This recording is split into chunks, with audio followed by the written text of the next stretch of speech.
Почитувани, добар ден. Започнуваат вестите на Канал 8.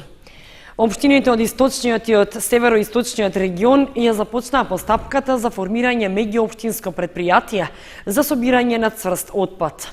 Неопходно е одлуката за тоа да ја потврдат општинските совети, пошто ќе се преземат конкретни чекори за регистрација на предпријатието.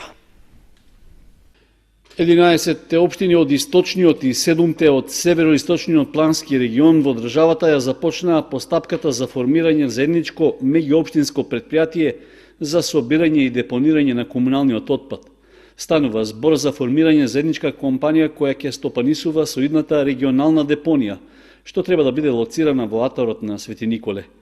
Почетните договори и иницијативи започнаа во март годинава, а според планот неопходно е советите на сите 18 општини да донесат одлуки за учество во заедничкото предпријатие, при што треба да се определи и основачкиот влог кој не би требало да биде понизок од 5000 евра. Отпочнувањето на меѓуопштинската соработка треба да придонесе преку интегриран и финансиски самоодржлив систем за управување со цврстиот отпад да се придонесе за унапредување на состојбата со загаденоста на животната средина. Неопходноста од ваквата постапка е во рамки на стандардите што се определени од Европската Унија, посебно во областа на јавното здравје и заштитата на природната околина. Постапката во Советот на општина Куманово е веќе започната на седницата што се одржа на крајот на април, а на која е донесена одлука да започне меѓуопштинска соработка со управувањето на отпадот.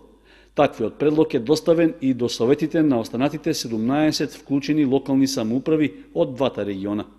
Потребно е сите совети да одлучат на кој начин ќе се избира раководниот орган на заедничкото предпријатие, како и начинот на финансирање на неговото функционирање до започнувањето со работа, односно до остварувањето приходи од вршење на дејноста.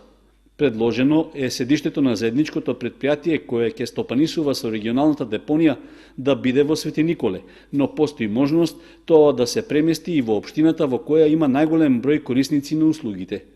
Одлуките за основање на предпријатието се очекува да се најдат на дневните редови на седниците на советите на општините, што се закажани за овој месец. Поројните дождови ги мобилизираат институциите.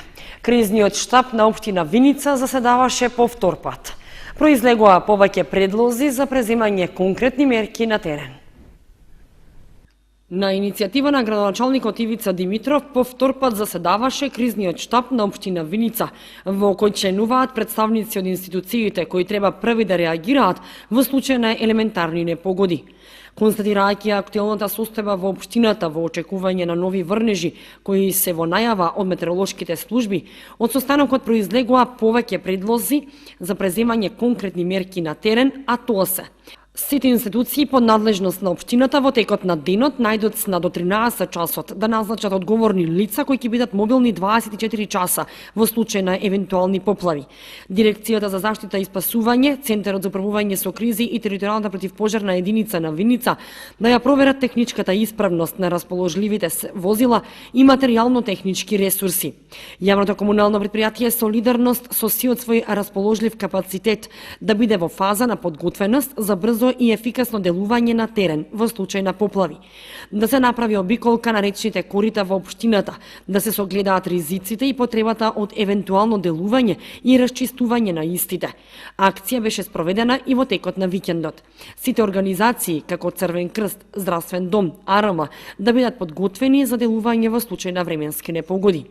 Ова беа правичните заклучоци од состанокот. Локалната самоуправа ќе следи состојбата во следните 24 часа и по потреба ќе се интервенира со преземање соодветни мерки. Дополнителни средства за обезбедување нови стипендии за студентите бара Сдруженијето Свет крст од Виница. Поради зголемениот број пријави, неопходни се уште околу 120.000 денари. Сдруженијето Свет крст од Виница започна постапка за обезбедување дополнителни средства за да се зголеми бројот на студентите кои ќе добијат стипендии. Во определениот рок за поднесување на документите пристигнале вкупно 46 пријави, поради што наместо првично планираните 21 финансиска подршка ќе треба да добијат вкупно 25 студенти. Изборот на стипендистите го врши комисија составена од представници на Сдруженијето Свети крст, од општина Виница, како и од донаторите на средствата. Парите се обезбедени преку фондот за поддршка на студенти кои живеат во социјално загрозени или во семејства со ниски месечни примања.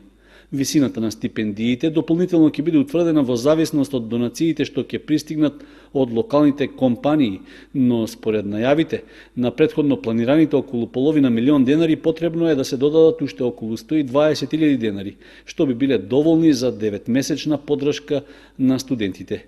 Стипендирањето е планирано за периодот од октомври до јуни, а изборот на студентите кои ќе добијат помош е врз основа на месечниот приход по член од семејството. Предвид се зема и бројот на студенти во едно семејство, а предност имаат децата на самоохрани родители. Еден од условите е кандидатите да студираат на некои од државните универзитети во Македонија.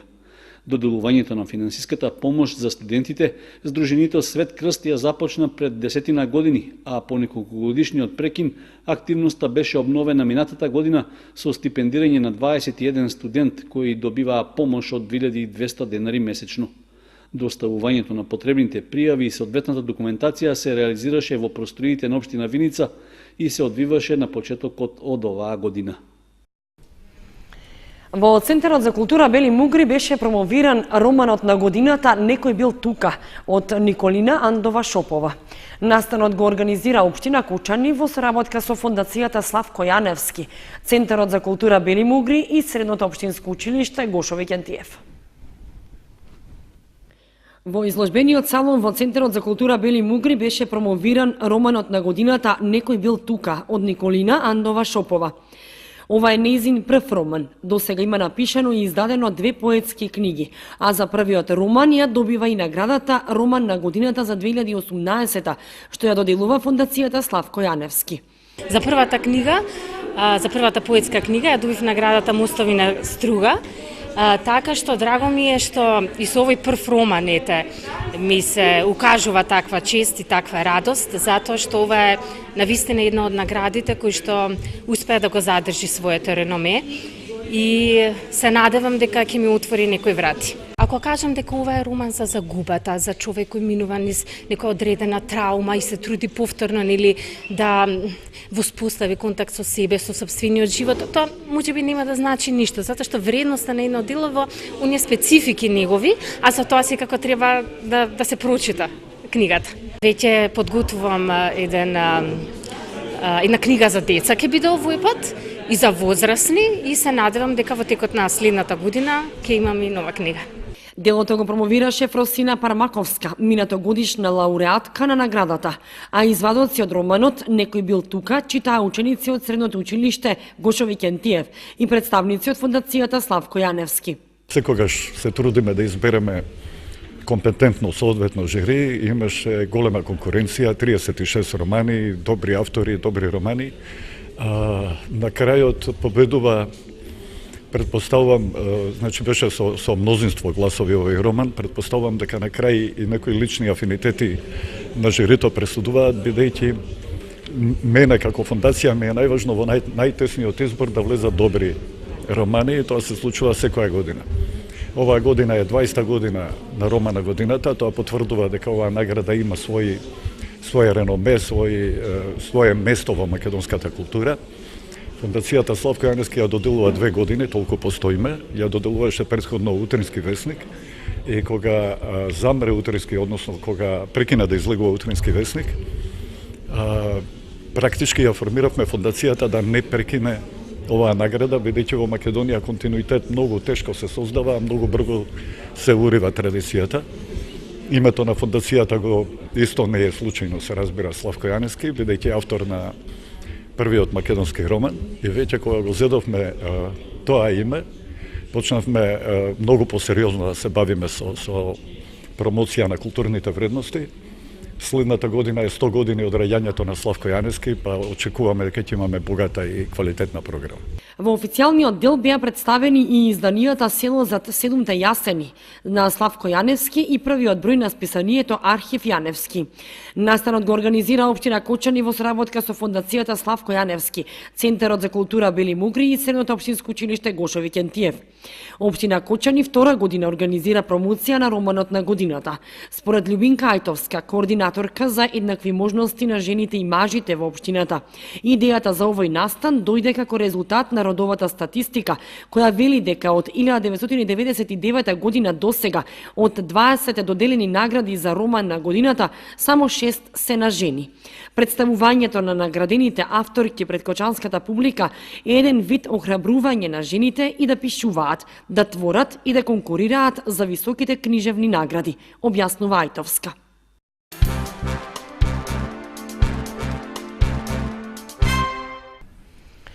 Прва награда по македонски и германски јазик и прво место за училишниот хор и оркестар, како и специјална награда во Трст, Италија, освоија учениците од основното училиште Никола Карев на државни и меѓународни надпревари. Голем успех на учениците од основното училиште Никола Карев на државни и меѓународни надпревари што се организираа по повеќе предмети во државата. Освоија и специјална награда на надпреварот Замокот на Дуиново, Трст, Република Италија. На надпреварот по македонски јазик, ученичката Мартина Пулковска, под менторство на наставничката Гордана Јефтимова, значи од 9 оделение, ја освои првата награда. Понатаму прва награда имаме од ученичката Ивана Петрова, 6 оделение, по германски јазик, под менторство на наставничката Марија Димитрова. Исто така, нашето училиште врвни резултати, значи прво место, бележи и кај училишниот хор и училишниот оркестар под менторство на наставникот Кирчо Крстев. Исто прво место имаме и кај фудбалот. Значи, девојчињата од женската фудбалска репрезентација од училиштето Никола Карев го освоија првото место на државно ниво под менторство на наставниците Оливер Јовановски и Александар Андов. Покрај првите места, значи, имаме и, сакам да кажам, и природни науки. Ученичката Андреа Димитрова од 5 оделение влегува во првите 10 ученици кои треба да одат за избор на Олимпијада во Катар под менторство на наставничката Весна Богданова Василева, како и на надпреварот по математика, на државниот надпревар по математика за 6 оделение, ученикот Филип Крстов е пофален. Значи, им посакувам многу среќа, многу успеси на овие наши ученици. Им посакувам да чекорат кон патот на успехот и понатаму да се здобиваат со вакви врвни награди. Исто така сакам да истакнам дека од нашето училиште 6 ученика: Илина Донева, Емилија Станојкова, Ивана Петрова, Тамара Јорданова, Јована Наумова, Антонио Левков, значи од 6 оделение, под менторство на наставничката Сања Атанасовска, учествуваа во месец март на меѓународниот фестивал за поезија и литература Замокот на Дуино, кој се одржа во Трст, Република Италија, и ја освоија специјалната награда во категорија најуспешни училишни проекти. И учениците задоволни од постигнатите резултати со уште поголем ентузијазам продолжуваат понатаму. Ивана Петрова од училиште Никола Карев. Ментор ми беше наставничката Марија Димитрова. Бев на државен надпревар во училиштето Коля Неделковски во Скопје. И го освоив првото место на државен надпревар по германски јазик. Многу се подготвувавме, ама на мене сепак не ме беше толку многу тешко. Бидејќи си знаеш. Добро, што понатаму? Дали го сакаш германскиот јазик? Да, многу го сакам. И сепак секогаш мечтаев за тоа. Инаку во ова училиште во завршна фаза е реновирањето на санитарните јазли. Новина во нашето училиште е тоа што во тек е привршување на реновирањето на вецињата, остана само уште на 3ти спрат, а во текот на летниот распуст очекуваме во подрачното училиште во село Тракање да бидат сменети прозорците и училиштето да биде избелено. Како и во другите училишта, така и во основното училиште Никола Карев во тек се уписите на првачињата. Учениците од ово училиште со позасилено темпо продолжуваат понатаму со освојување на поголеми успеси на државни и меѓународни надпревари.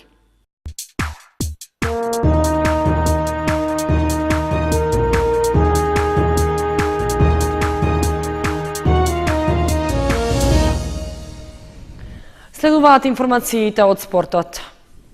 Ракометарите од средното училиште Ванчо Прке повтор пат со сребрен пехар на државен турнир. Во конкуренција од ракометари од 120 училишта, тие го освоија второто место.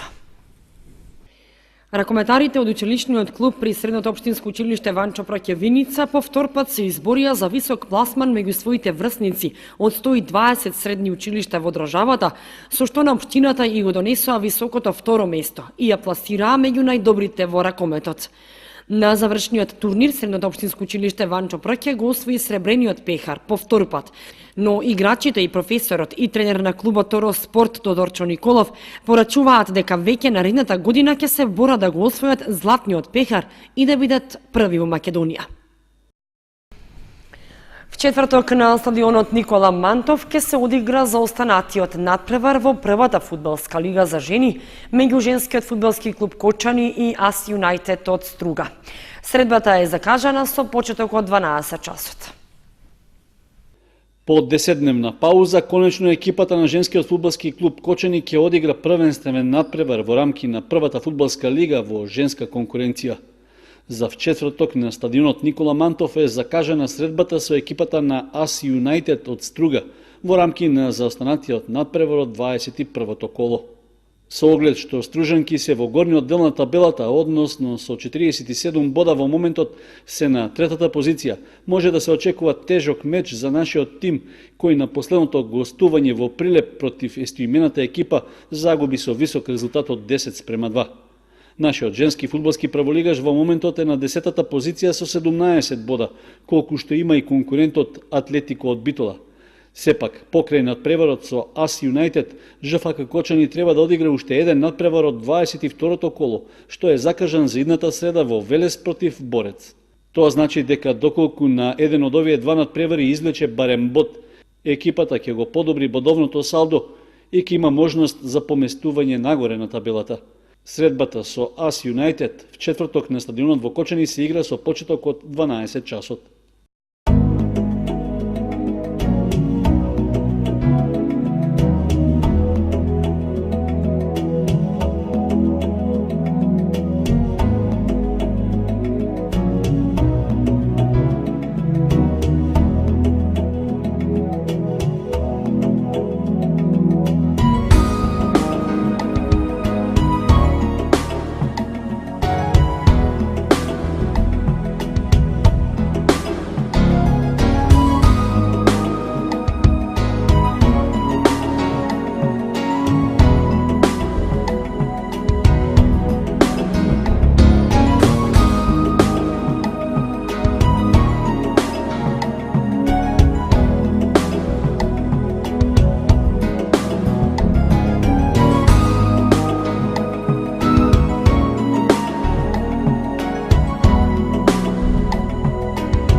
Почитувани, тоа беше се што ви подготвивме за ова издание на вестите на Канал 8. Останете и понатаму со нашата програма.